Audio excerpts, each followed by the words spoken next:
Well, hello, Dave McElroy for the Human Potential channel.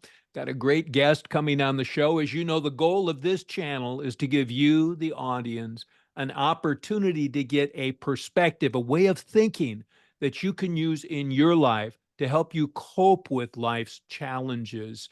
It's very relaxed, very laid back, unedited. Hey, do us a favor, give us a thumbs up and subscribe and bring us some guests because the show can only grow based on what we share with others. The more followers we get, the more guests we can get, and the more followers we get. So please join in. So at this time, I'd like to introduce my new friend, Christian. Christian, can you describe where you started in business, how you got to now, and then we'll just kind of see what we can learn from that. Yeah, fantastic. Well, first of all, David, thank you. Thank you so much for having me on. I really, really appreciate it. I'm excited to share a little bit about my story and how we've come to be where we are now and some of the life lessons we've learned along the way. And so I'm grateful to be here. So my name is Christian Catron. I'm the president and CEO of a company called Redeem Investments.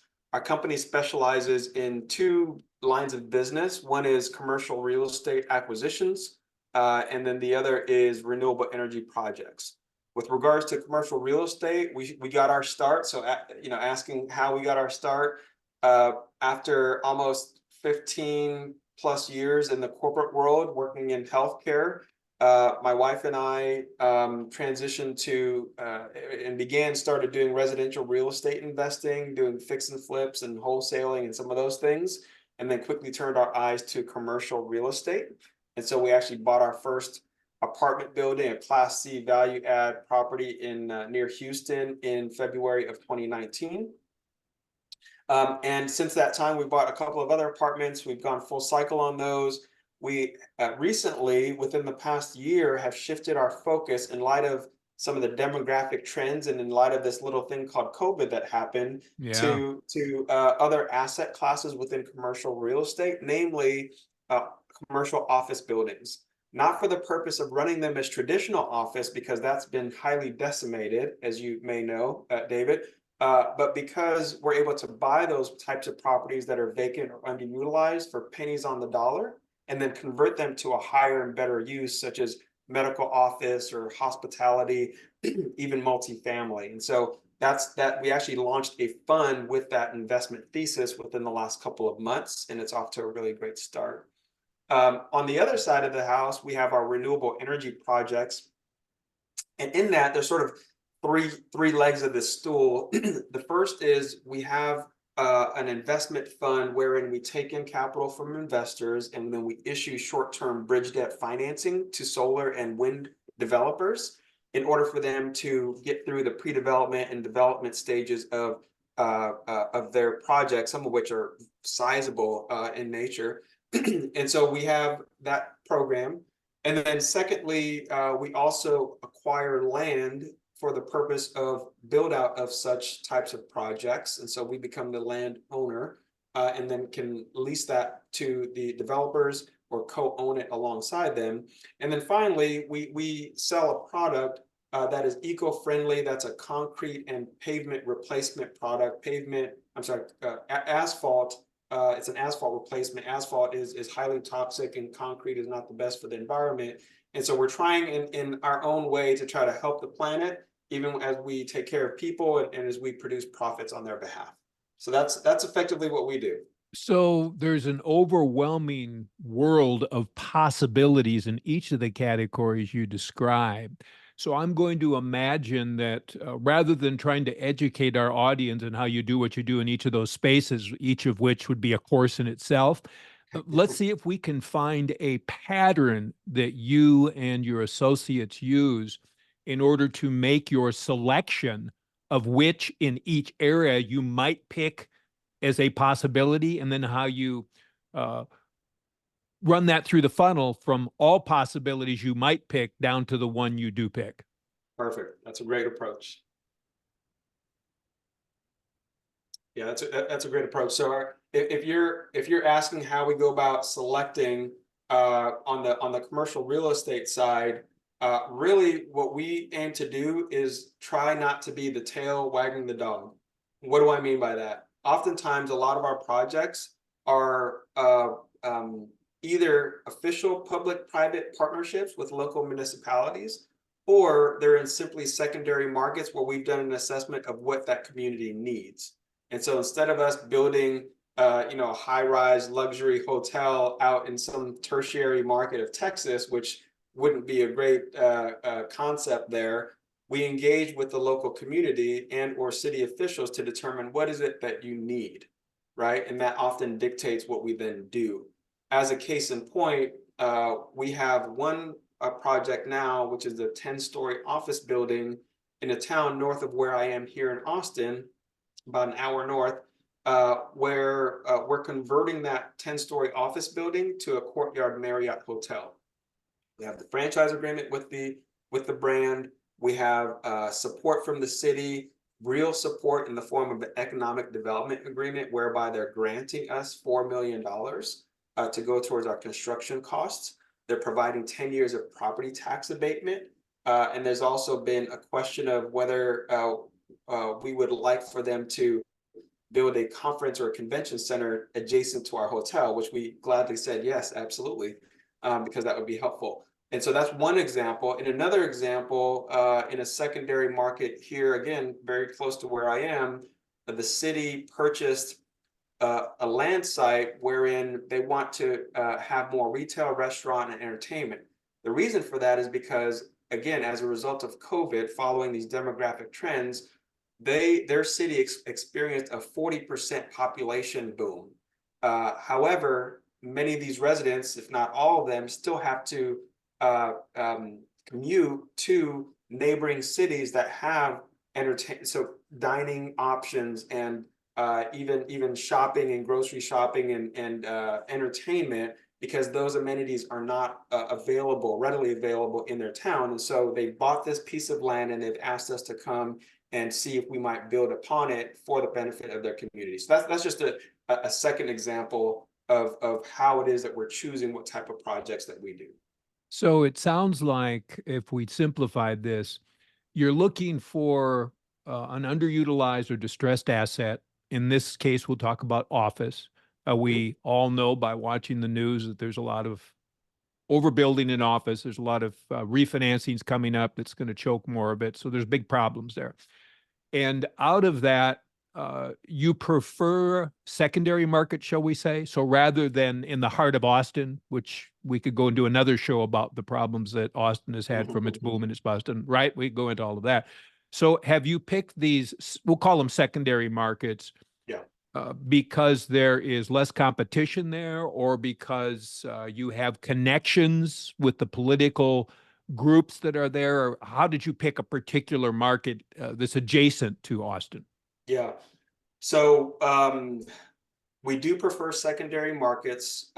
We like them to be close enough where people can say, oh, I live in Austin, but technically they live in a suburb of Austin.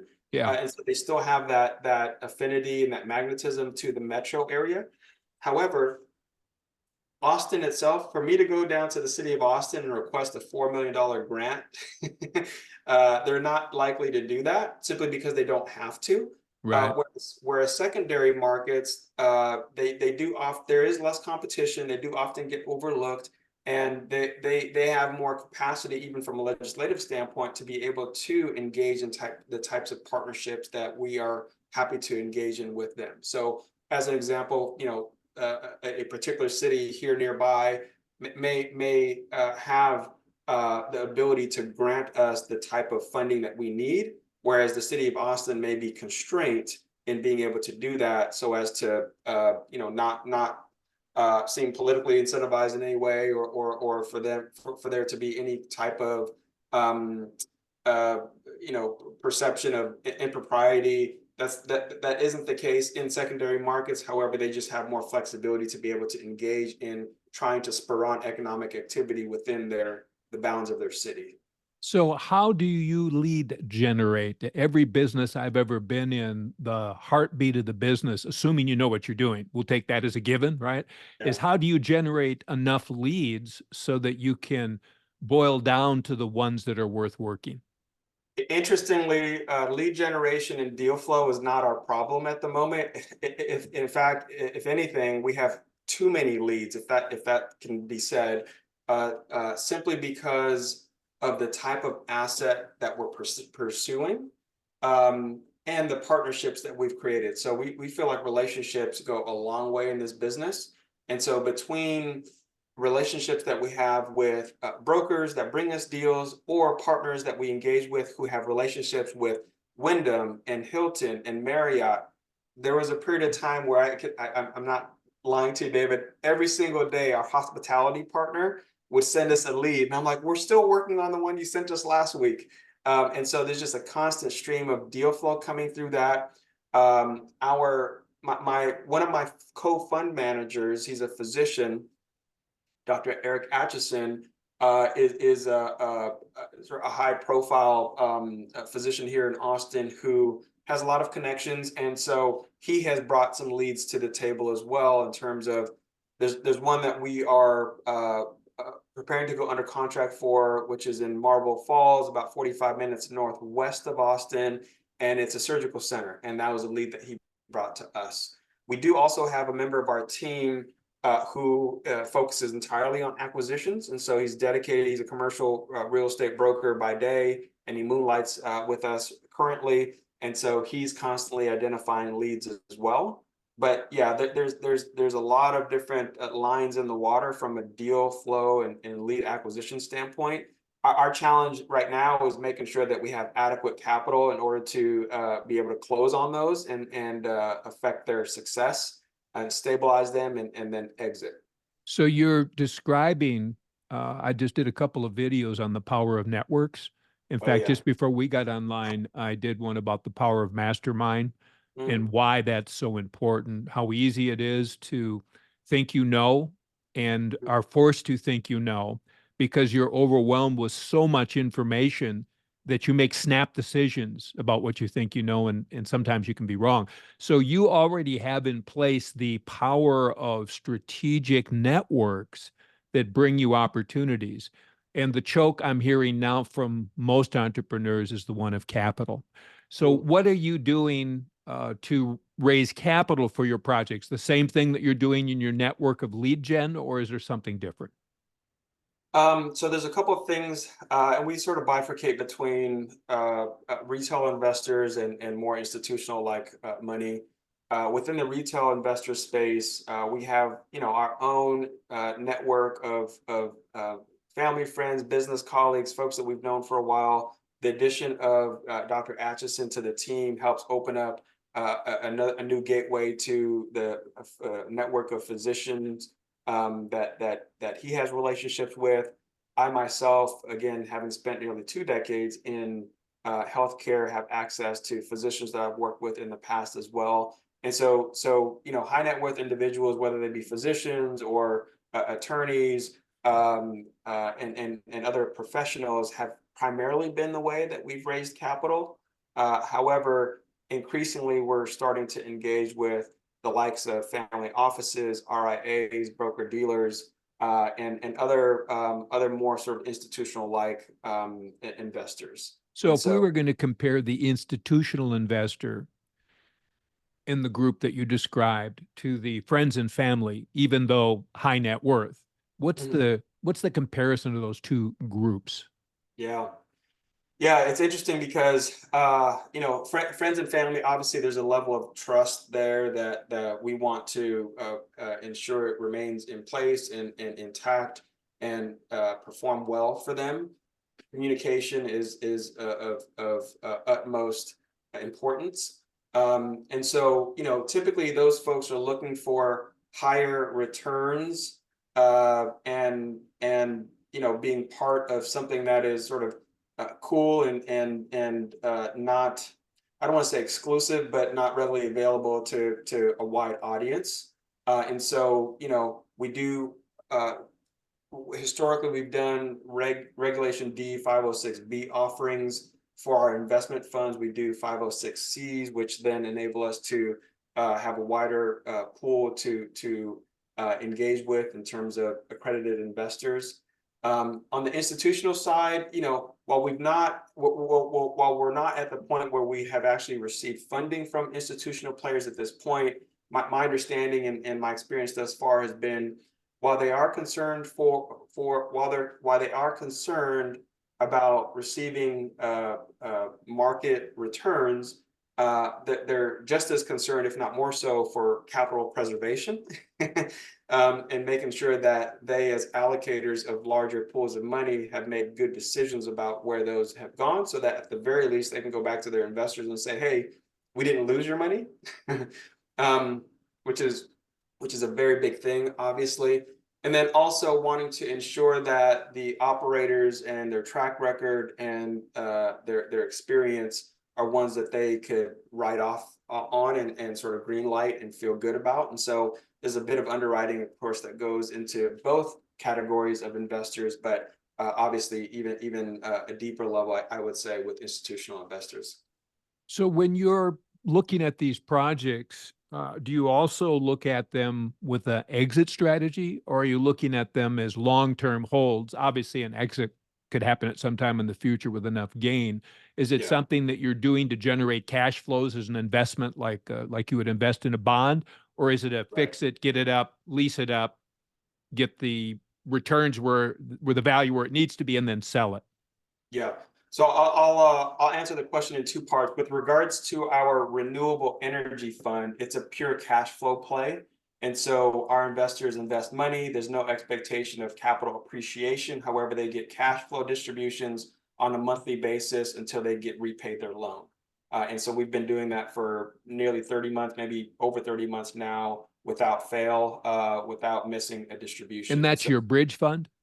That's our renewable energy fund, which is a bridge fund for solar developers. So Correct. as a bridge pays off because they've got long-term financing or they've sold the project, then you would just re-lend those to someone else that's waiting in line for when those funds are available. You nailed it. That's exactly right. And so we charge interest rates in the range of 15% or so, and we take 80% of that 15, so 12%, and we give that to our investors. And so they receive that on a per annum basis. The really cool part about that is that I would argue, and most would agree, that 12% is equity-like returns. However, the risk is more like a bond, given how the money is deployed and how it's securitized. So that's one category. The other category is the launch of our Redemption Armor Fund. So Redemption is sort of a spinoff of our name, Redeem. There's some spiritual connotations there, of course. With regards to armor, that stands for adaptive reuse and medical office realty. And so, as I mentioned earlier, our investment thesis is to buy office buildings or vacant and underutilized buildings for pennies on the dollar. Oftentimes, we're able to get these, David, for 20 to 30 cents, 30% of what replacement cost would be. And then even after we improve the properties and after construction, we're still maybe at 50 to 60% of replacement cost. And so that helps us to provide sort of a moat around our property and our investment thesis because of the low cost basis that we're able to get. Now, as far as exit strategy, and to answer your question, with these properties that we're buying at a low basis, improving and then stabilizing, we're able to increase the values pretty significantly. I would argue that if we're able to do that with a number of properties, which we intend to bundle, let's say 5 or 6 of these together and then sell them to a medical REIT, for example, the hope and the idea there is that they would pay a higher multiple than if they were simply buying one asset. And so that's what we're looking to do. We're able to acquire up to between 8 and 10 properties, probably more now, because some of the deal structures that we've engaged in allow us to put less equity into the deal.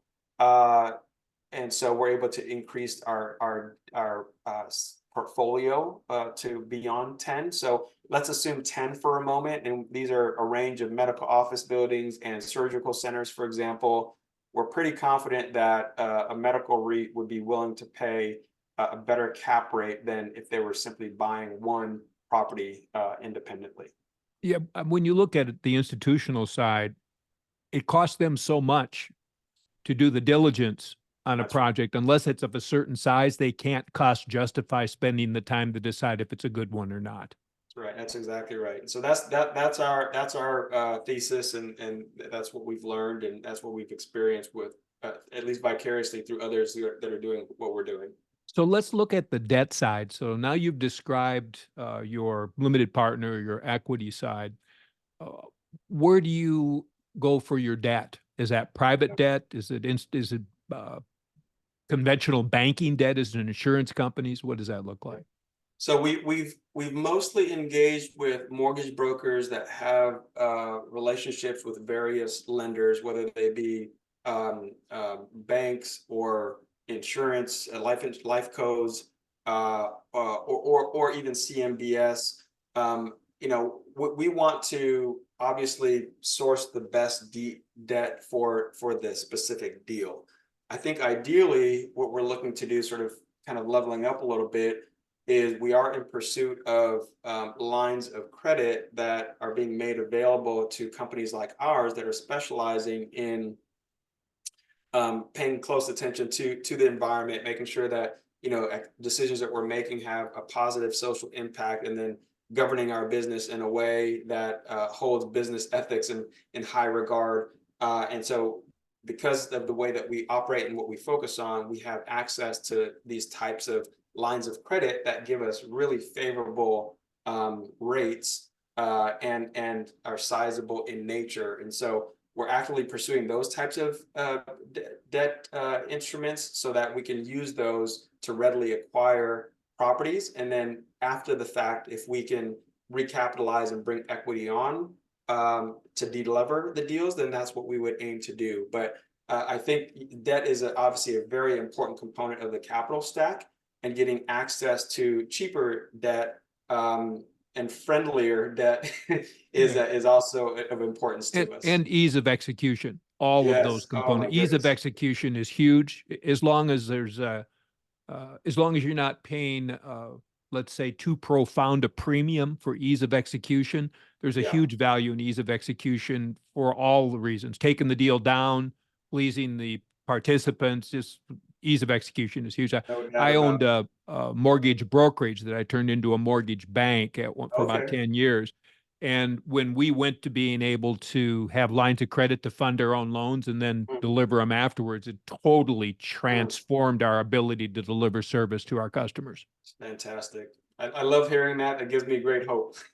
Yeah, the world is so filled with opportunity. I spend hundreds of hours a month studying what's going on economically and listening to people wringing their hands and talking about all the various problems that you could focus on that mankind has come to an end, all the things you could look at, which I don't Sure. believe is true.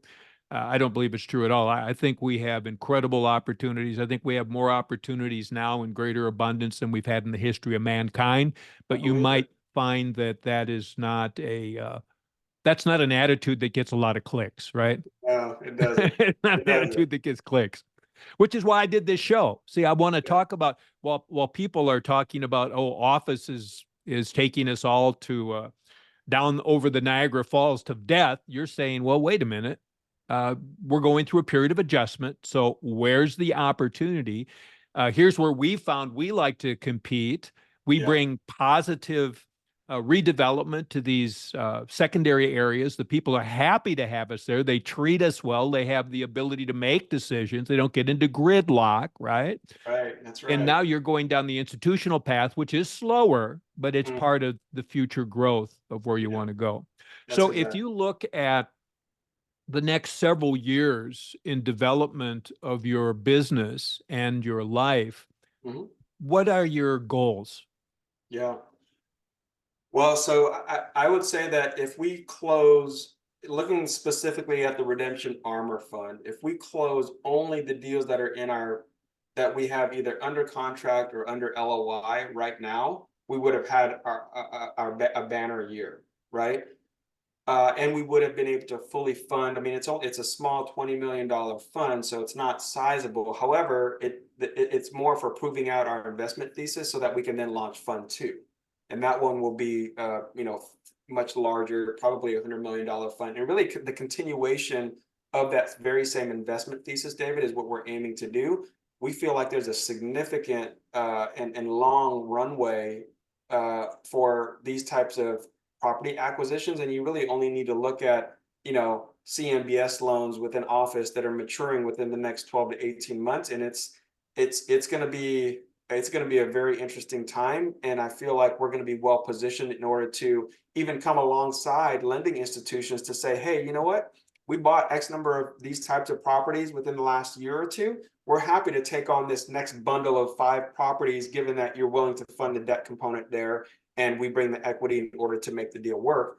I'd love to be able to do that. We're partnering with the likes of Marriott and IHG in order to convert properties to hotels, the likes of IWG Regis, which is the largest co-working hybrid office operator in the world. I didn't mention it earlier. We have a pair of office buildings in San Antonio adjacent to the 900-acre Med Center, wherein we're partnering with Regis in order to convert 3 of the 6 floors to a business co-working hybrid space, because while there has been sort of a call to return to the office by many employers, several people, employees and the workforce has indicated that, you know what, we'd like to have the flexibility. So can we have a hybrid situation, And so gone are the days when companies are leasing 10, 20, 30,000 square feet of office space simply because it would be a ghost town. And so instead, they've downsized significantly, leaving paving the way for the likes of Regis and us as their building owner partner to then now operate this co-working space where now they're only leasing 100 square feet to 1,000 square feet, conference rooms, et cetera. And imagine it's sort of Airbnb for office, right? And so that's a really great model, and that one that we highly support. So there's various uses, and we feel like we're positioning ourselves well so we can have a fund 2 and then a fund 3 over the course of the next 5 to 10 years, getting more and more capital from the market in order to invest in these deals where we've proven out that model. So our audience may think that you are the magic boy, that you started making decisions back whenever. We'll go back not too far, let's say 2019. And you just magically always did the right thing. Everything went well. You never fell off your horse. But in reality, we know that that's not the way success runs, right? So as you come up with an idea, and you've described several, and then you take that idea and you bring it to market, then the obstacle is reality. So how have you found you can adjust to reality and continue to push forward, be tenacious enough to succeed without being peg-headed and beating your head unnecessarily on the wall? It's interesting because if we had more time, and maybe I'll attempt to do it here, I would tell you a little bit more of my origin story. Because really my life, if you look at the pattern of decisions and behavior, has been a life filled with pivot and having to transition in light of what's going on and how the landscape has shifted. So I myself was born in the Philippines, the product of an American sailor and a local gal. My father I didn't know until the age of 37. When I turned 37, I met him for the first time. We relocated, my mother and her new husband, who was also an American, to the United States when I turned 7. Right before I turned 7, I learned to speak English watching cartoons like Fat Albert and Garfield and Friends.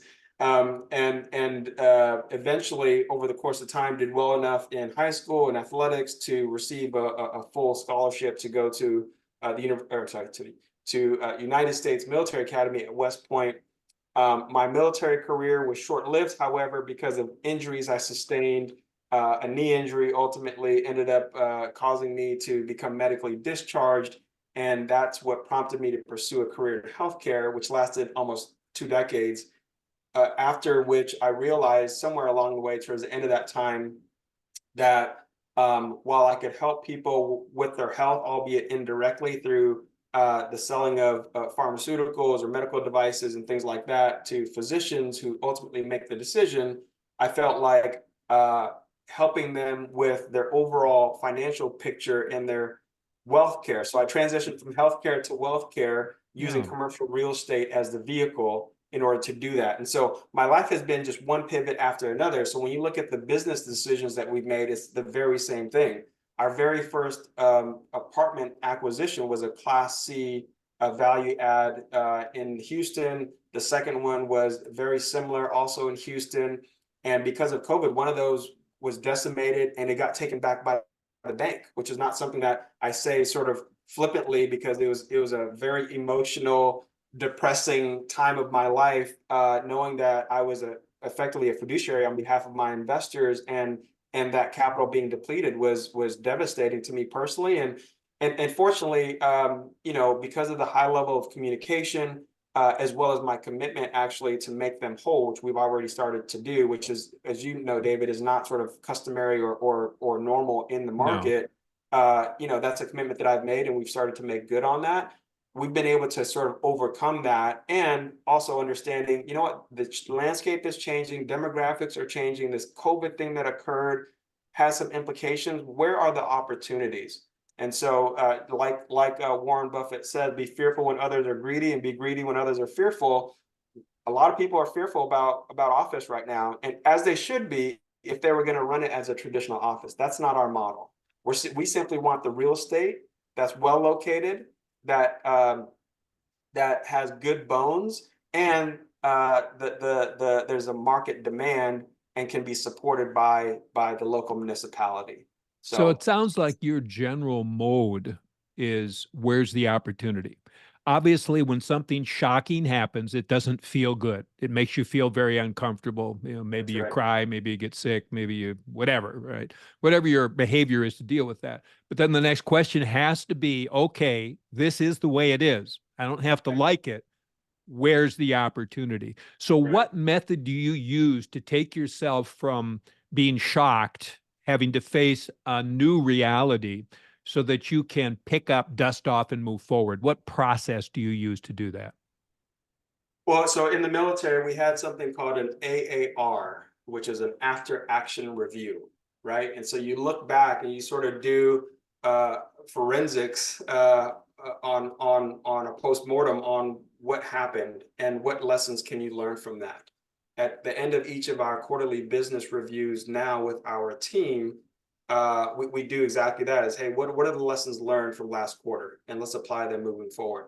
When I look back over my experience and what occurred in that situation there, you know, I was sort of a one-man band, and this is a team sport, right? And so I immediately started to build out my team. I brought on a business partner who now serves as our chief operating officer. He's a fellow West Point grad, and he sort of exercises more of the other side of the brain than I do. Our partnership allows me to be our quote unquote innovator and sort of out, not head quite all the way in the clouds, but at least forward looking beyond the horizon, while he executes the day to day and makes sure that we're moving in the right direction based on the strategy that we developed. Right. And So, so that business development backed by operational expertise. That's a beautiful absolutely. combination. It's hard to find, Oh, yeah. hard to find, and does sometimes have friction between the two providers or those components because they're kind Yes. of opposed, right? It's kind of just like if you ever hire attorneys, if you really did what they said exactly, you'd mitigate all risk and do no deals. That's But if you right. don't listen to them, you'll have too much risk and you'll snap your head off and take yourself down. You characterize that relationship so well, and because of it, I'm so grateful to him. His name is Michael Uperio, and he's been a great partner to me. And yes, he is, and as he should be as an operator, looking constantly as what are the risks, what are all the things that can go wrong. Right. And meanwhile, I'm looking at the other half full glass, and determining what will, if we do these things and we mitigate these risks, this is the potential outcome. And so we come to more often than not, a happy place in the middle that allows us to then lead our team forward. So that was one of the things I found, David, through that experience, is really knowing that this requires a team. And so building our team. The other is really refining our strategy. While I know that there are numerous people in the Class C multifamily value add space that are killing it and they're successful, depending on the type of loans they may have sourced here as of late within the last couple of years, you know, will dictate kind of the outcome of some of some of their deals and what the long-term success may be.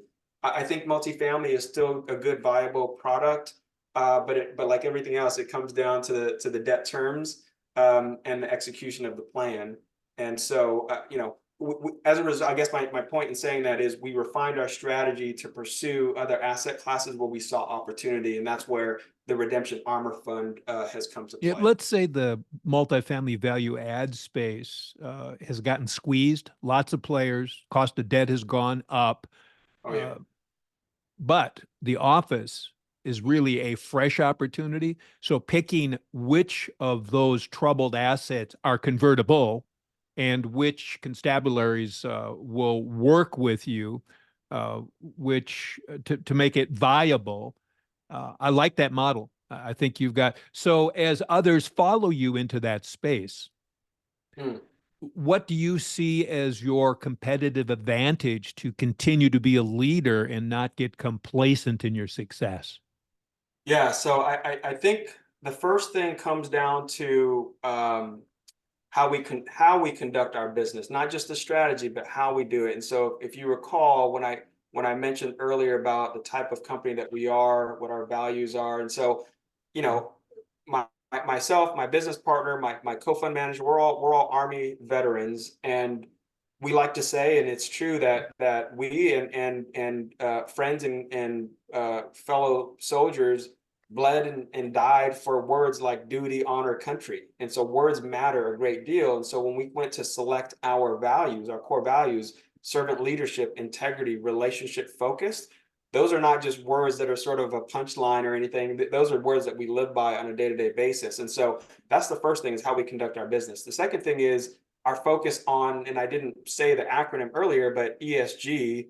Depending on sort of where folks sit on the political spectrum, that word can be highly embraced or it could be sort of repulsive. What I would say is whatever society chooses to call companies that take care of people, that produce great profits, but then also don't damage the planet, that's what we do. And so formerly it was known as the triple bottom line.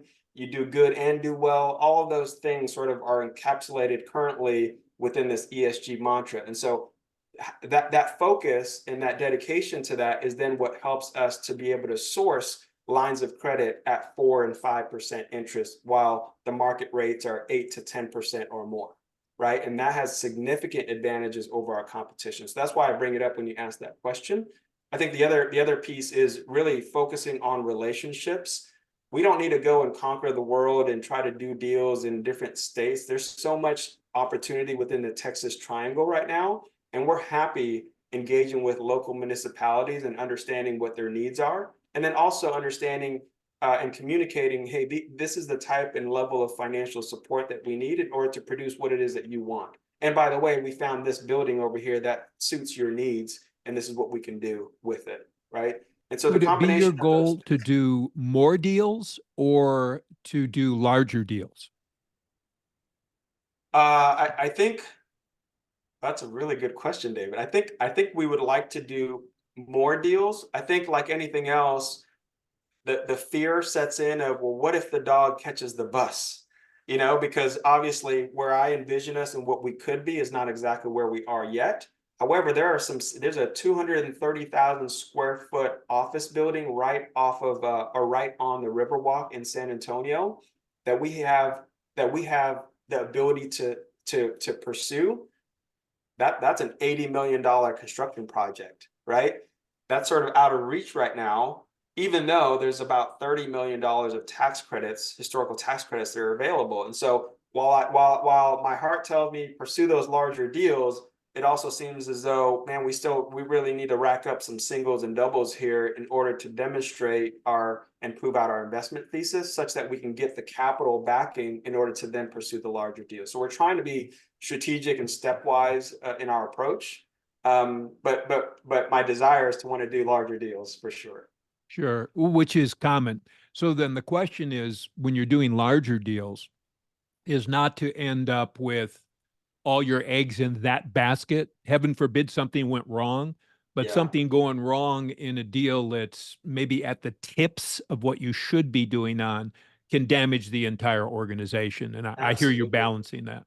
Yes, we're really trying to be mindful of that. There's a can't remember if it was a book or an article called Growth Kills. It might have been a Harvard Business Review case study that we did in business school. But yeah, so it's sort of contradictory. It's like growth is supposed to help expand the organization, but if you grow too quickly, or if it's not the right type of growth, and you have that customer concentration that you're talking about, that can be very devastating to the organization. Yeah, you Absolutely. can grow to death. In fact, Yeah. I've seen deals where they needed a couple 3 years to Mm, really knock the ball out of the park, but they ran out of money and they couldn't mm, get any. So the whole thing cratered. Where if they had either had more cash or had done the same deal 2 or 3 years later, they were. I mm. tried to do subprime apartment building mortgage-backed securities before anybody was doing it. And I Okay. could see the yields were there. It was going to be a home run. And I just described my experience. I Mm, brought people together, put all our money into it. I was going to knock the ball out of the park. I ran out of money before I could bring it home and I went broke. 3 years later, people doing the same thing made hundreds of millions of dollars. So it amazing. didn't matter what insights I had. I didn't have the strength to play the game I got Sure. into.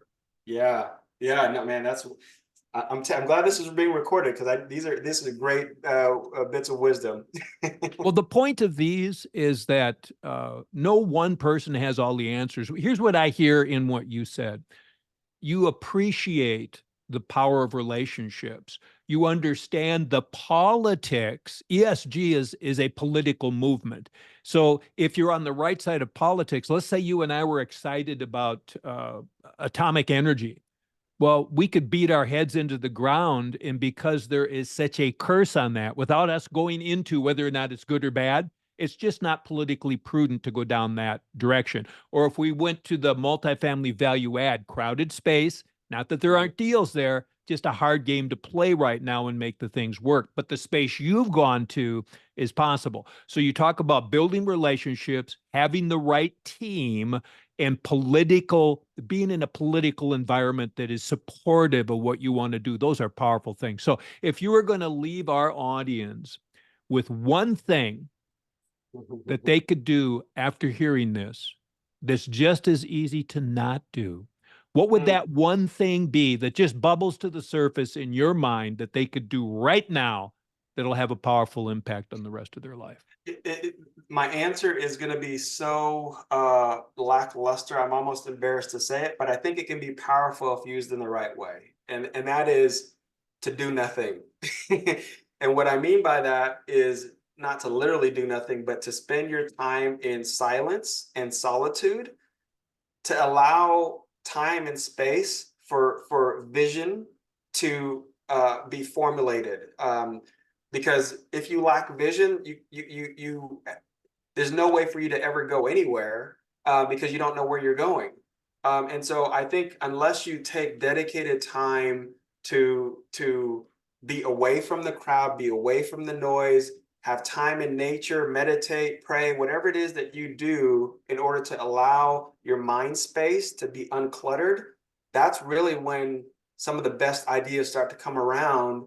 And then you start jotting those things down, and all of a sudden you've got the workings of something that the beginnings of something that could really work. And then you begin to socialize it with trusted business advisors and colleagues and see if this thing really has traction. So my short answer is do nothing. Don't go out there and start doing everything.